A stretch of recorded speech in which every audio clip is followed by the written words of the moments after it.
ಯಾಕೆಂತಂದರೆ ಗೋವುಗಳ ಒಂದು ಮಾಹಾತ್ಮ್ಯ ಸಕಲ ದೇವತೆಗಳಿಗೆ ಆಧಾರವಾಗಿರ್ತಕ್ಕಂತಹ ಸಕಲ ದೇವತಾ ಸ್ವರೂಪಿಣಿಯಾದಂತಹ ಗೋವುಗಳ ಒಂದು ಮಾಹಾತ್ಮ್ಯ ಅದು ಅಪಾರವಾದದ್ದು. ವೇದಗಳಲ್ಲಿ, ಪುರಾಣಗಳಲ್ಲಿ, ಇತಿಹಾಸಾದಿಗಳಲ್ಲಿ ಗೋವುಗಳ ಮಾಹಾತ್ಮ್ಯವು ಅಪಾರವಾಗಿ ಪ್ರತಿಪಾದಿತವಾಗಿದೆ.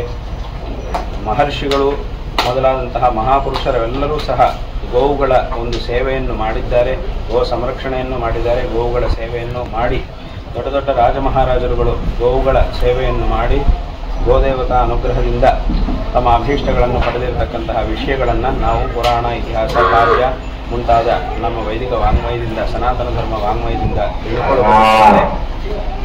ಮತ್ತು ವಿಶೇಷವಾಗಿ ನಮ್ಮ ಸನಾತನ ಧರ್ಮದ ಉದ್ಧಾರಕರು, ಪರಮೇಶ್ವರನ ಅವತಾರಿಗಳು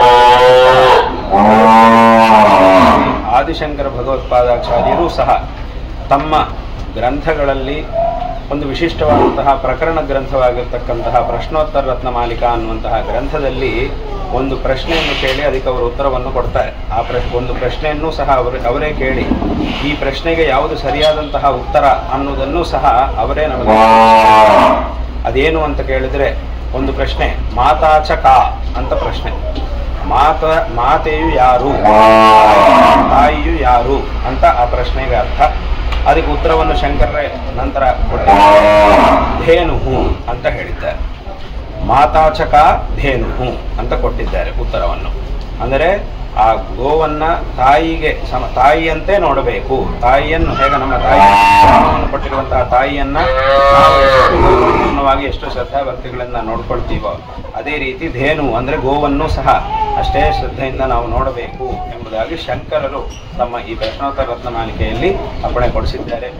ಈ ರೀತಿ ಗೋವುಗಳ ಒಂದು ಮಾಹಾತ್ಮ್ಯ.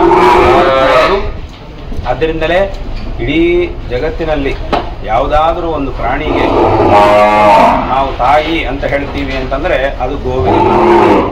ವಿಶೇಷವಾಗಿ ತಾಯಿ ಅಂತಂದರೆ ನಮ್ಮ ಪ್ರತಿಯೊಬ್ಬ ವ್ಯಕ್ತಿಯ, ಒಬ್ಬ ಮನುಷ್ಯನ ಇರ್ಬೋದು, ಒಂದು ಪ್ರಾಣಿಯ ಇರ್ಬೋದು, ಮೊದಲನೇದಾಗಿ ಅತ್ಯಂತ ಪೂಜ್ಯರಾದ ಅಂತಹ ತಾಯಿಯನ್ನು ಮಾತಾ ಎಂಬುದಾಗಿ ಸಂಸ್ಕೃತ ಭಾಷೆಯಲ್ಲಿ ನಾವು ಹೇಳ್ತೀವಿ. ಅದನ್ನೇ ಬೇರೆ ನಾವು ಹೇಳ್ತೀವಿ. ಅಂತಹ ಅತ್ಯಂತ ಗೌರವನೀಯಳಾದಂತಹ ತಾಯಿಗೆ ಎಲ್ಲರಿಗಿಂತಲೂ ಅಧಿಕವಾಗಿ ಗೌರವನೀಯಳಾಗಿರ್ತಕ್ಕಂತಹ ತಾಯಿಗೆ ಯಾವ ಶಬ್ದದಿಂದ ನಾವು ಕರೆಯುತ್ತೀವೋ ಅಂತಹ ಶಬ್ದವನ್ನು ತಾಯಿಯ ನಂತರ ಪುನಃ ನಾವು ಕರೆಯುವುದು ಅಂತಂದರೆ ಗೋವುಗಳಿಗೆ. ತಾಯಿಗೆ ಉಪಯೋಗ ಮಾಡುವಂತಹ ಶಬ್ದವನ್ನ ನಾವು ಗೋವಿಗೆ ಉಪಯೋಗ ಮಾಡ್ತಾ ಇದ್ದೀವಿ, ಮಾತಾ ಎಂಬುದಾಗಿ ಹೇಳ್ತಾ ಇದ್ದೀವಿ ಅಂತಂದ್ರೆ ಅದೇ ಶಂಕರರು ಸಹ ಅದನ್ನೇ ಹೇಳಿದ್ದಾರೆ. ಮಾತಾಚಕ ಧೇನುಹು ಎಂಬುದಾಗಿ ಅವರು ಹೇಳಿದ್ದಾರೆ.